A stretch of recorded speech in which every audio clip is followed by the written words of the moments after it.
Hello, everyone. This is a very exciting lesson. We are talking about the central limit theorem. Well, earlier in this module, we introduced linear combination, and I'm just going to restrict myself to the case where we have n independent random variables, and they can be discrete or continuous. Then we had these formulas for the expected value of this linear combination and for variance of a linear combination of these random variables. So today, the assumption is a little bit different. We can't have n different independent random variables. They must be independent and identically distributed. So here's the assumption for today. We have independent and identically distributed random variables, finite mean and finite variance, which is positive. Okay, so let's start off and consider this random variable.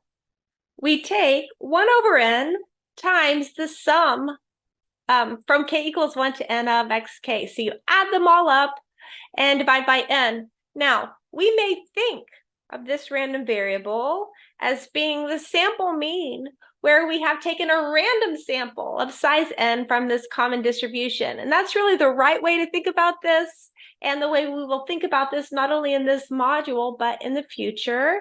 Because of this, we will typically denote this random variable capital X bar. So this X bar is the notation quite often for a sample mean.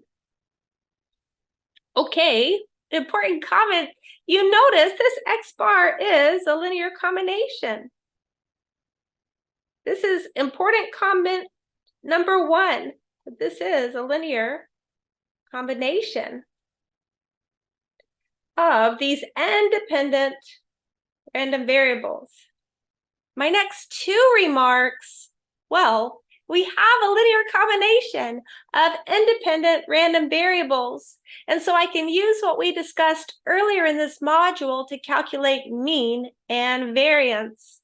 Okay, in particular, the mean, well, you see I'm adding up 1 over n, which is a number, x1, plus 1 over n, which is a number, x2, plus 1 over n, xn. This is my random variable.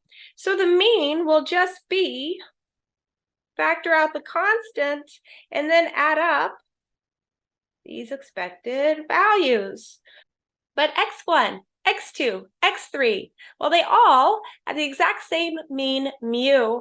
So we add up mu n times, we get n mu, and you notice we have mu, okay? So the meaning of this X bar is mu. I'll underline it. And similarly, for the variance, well, remember this 1 over n is a constant multiplied by each xk. So this will be, when you factor out a constant from variance, it squares. So we have 1 over n squared times the sum, k equals 1 to n, of the variance of xk. And while the variance of each xk is sigma squared, and there's n of them, so we have 1 over n squared times n, sigma squared, we get sigma squared divided by n.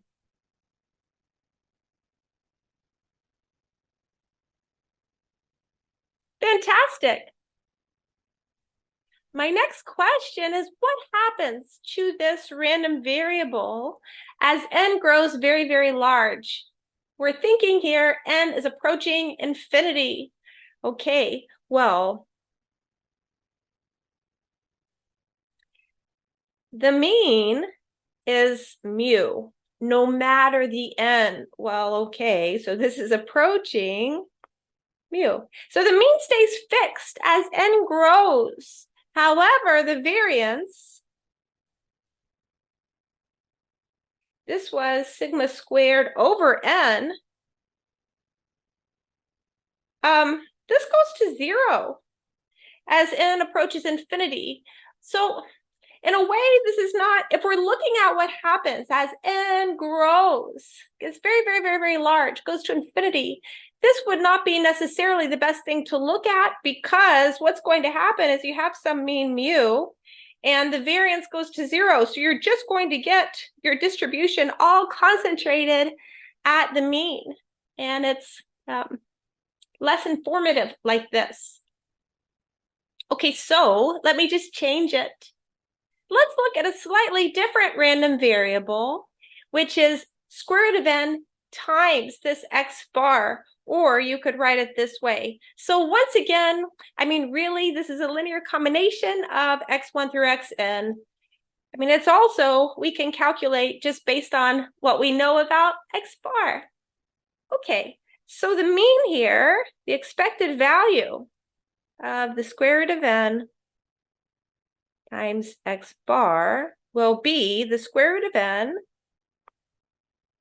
times mu, the variance of this square root of n times x bar. Well, I'll do this in 2 steps. This would be, we have this constant square root of n, and then we square it, and then times the variance of x bar. So we get n times sigma squared over n, which is sigma squared. Okay, well, now this is a little bit more interesting, because as n approaches infinity, my variance is fixed, sigma squared. However, what's happening with this random variable is as n gets larger and larger, the mean, well, if the original mean was positive, the mean is marching to infinity. And if the original mean was negative, well, the mean is marching down to minus infinity. But the spread, well, this stays the same. So you will have some distribution either marching to infinity this way, as n grows without bound, or marching to minus infinity with same variance. All right, so let's just take one more change here.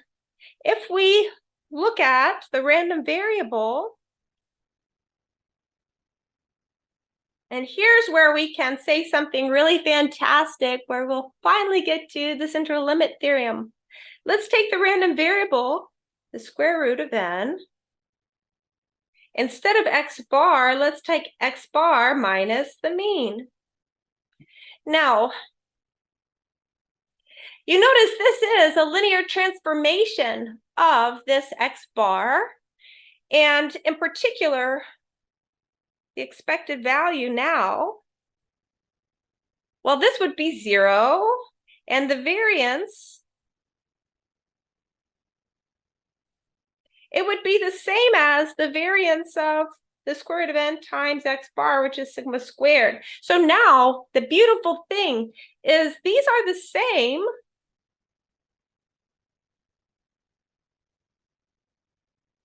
no matter the n. So you can let n get very, very, very, very, very, very large. Let n go to infinity, no problem. And now you have some random variable that has expected value 0 and variance sigma squared. But what is this random variable? How is it distributed? Well, this is the statement of the central limit theorem. It's very beautiful. So let's state this now. All right. The central limit theorem, x1, x2, out to xn, independent and identically distributed, can be discrete or continuous. Finite mean and variance. And then this is this random variable we talked about. We can think of this as being a sample mean of a random sample of size n from this common distribution. Okay, so here's this I just introduced. Okay, we know just from our discussion of linear combination and linear transformation of random variables, this has mean zero, variance sigma squared, but more is true. So this random variable, well, it approaches, well, a random variable that is normally distributed, mean zero, standard deviation sigma, as n grows without bound. The amazing thing here, well, it doesn't really matter how x1 through xn are distributed. They don't have to be normal. They don't really have any restrictions except that they're independent, which is required, identically distributed, and then we need this finite mean and variance. So as an illustration, let's start with something we saw a few modules ago. We have this probability mass function f of x is x over 8, where the support is just 1, 3, and 4. And here's a graph that I made in R. In fact, we can see this graph in just a moment. In module 3, which was 2 modules ago, we calculated the mean and variance. We found the mean was 3.25. The variance was 0.9375. So what we're going to do, and I'll do this in R and then show you some pictures on the next page, but we're going to take n equals 5, n equals 50, n equals 500. And then for each one of these, let's start with n equals 5 just to talk about it. We will take 1,000 samples, and we will compare this distribution, square root n, here it will be square root 5, and then x bar minus the mean, with this distribution. So I will do that for n equals 5 with 1,000 samples, n equals 50 with 1,000 samples, n equals 500 with 1,000 samples. And, well, for n equals 5, this and this should not look that close. N equals 5 is not that large. But for n equals 50 and n equals 500, this and this should be close from central limit theorem. So let's switch to R right now. All right, to define this probability mass function, we can in fact just go back to Canvas and run these commands that we had. We are first introducing probability mass functions in R. And I can also show you, here's this graph that we just looked at on the PDF notes on my iPad. But here's our probability mass function. We also can go back and use these commands from our Canvas course to find expected value and variance. And if we ask expected value of x, 3.25, just as we found in Canvas, or I mentioned in our lecture notes, and the variance of x, 0.9375, just as I, well, mentioned, or as we calculated earlier in Canvas. Okay, so now comes the fun of sampling. I sample from the support 5 times 1,000 times. So here's where I'm doing n equals 5, and I need 1,000 samples. And I give the probabilities here. And then I will make this as a matrix with 5 rows. So here, each column is a different sample. Now, we can create this random variable where we take the square root of 5, and then we take the mean across the columns minus expected value. So we should have 1,000. We can ask the length of this. We have 1,000 different observations of this random variable. We are in the n equals 5 case. So here's my histogram. I also have the PDF for the normal distribution, mean 0, and standard deviation, well, given by the square root of the variance from this probability mass function, square root of 0.9375. Okay, just looking at this, it doesn't look so great, but this is a very small n. We should not expect the central limit theorem to say much about n equals 5. And then we can also look at a QQ plot. This is not looking that great either. Once again, though, n equals 5 is too small for the central limit theorem to really say anything. So now let's go through for n equals 50. So I did 3 things here. I sampled from my distribution. I created a matrix with 50 rows. Each column is one of my observations. And then I created this random variable. Now let's look at the histogram.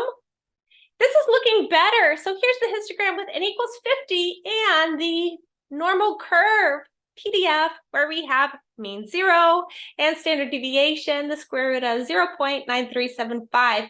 And already with n equals 50, it's looking good. Similarly, if we ask for the QQ plot, it's looking much better than it did for n equals 5. Maybe I'll just do another really big number. As I mentioned, let's look at n equals 500. I have the exact same commands I've now done twice, except my n is 500. I'm still using 1,000 samples.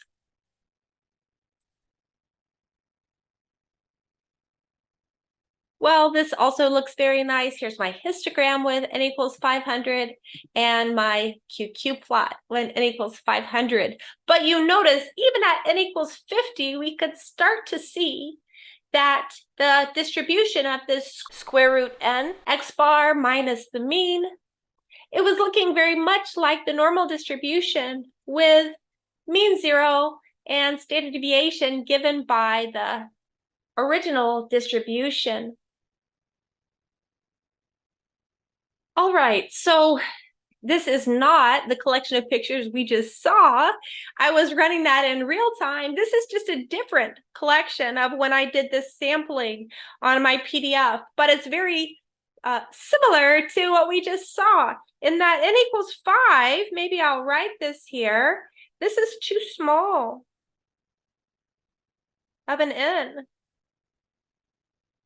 for the central limit theorem to really apply. It does not look like the normal distribution is a very good fit to what we saw from sampling, but these look pretty good.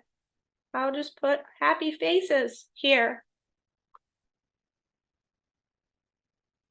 Now, as a remark, and this is where we can use the central limit theorem to really calculate probabilities, and I'll do an example in just a moment.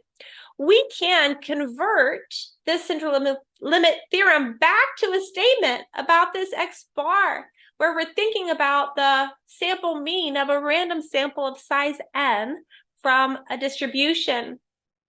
So what do we know here is, well, I'll say it this way, for large n, I think in the Canvas pages, you have an example very similar to we just did, where you plot n equals 3 and n equals 30. And you will see even at n equals 30, the histogram and QQ plot look pretty good. But the statement would be for large n, this x bar is approximately normal with mean, mu, and standard deviation, sigma over the square root of n. And maybe I should put here x1, x2, xn. These are independent and identically distributed with mean mu and standard deviation sigma. All right, so this is what's really fantastic. We can use the normal distribution to approximate probabilities as long as n is large enough. And so let's do an example of this now.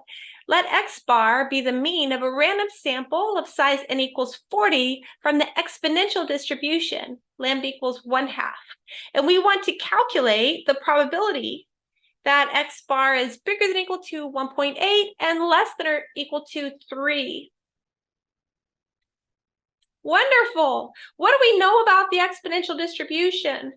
Well, we know the mean will be 1 over lambda, which is 2, and the variance will be 1 over lambda squared, which is 4. Okay, so this would be 4x of lambda equals 1/2. We could always look that up if we forgot it. Now, this x bar, the mean of a random sample of size n equals 40, well, this has mean 2. And let's see, we could say variance, as we said here, sigma squared over n.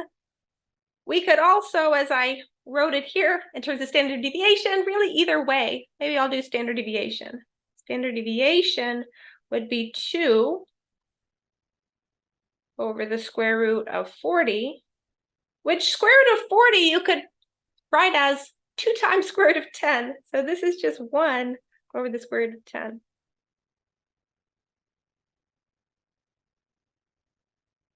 Let's suppose y is a normal distribution with mean 2 and standard deviation exactly this, 1 over the square root of 10.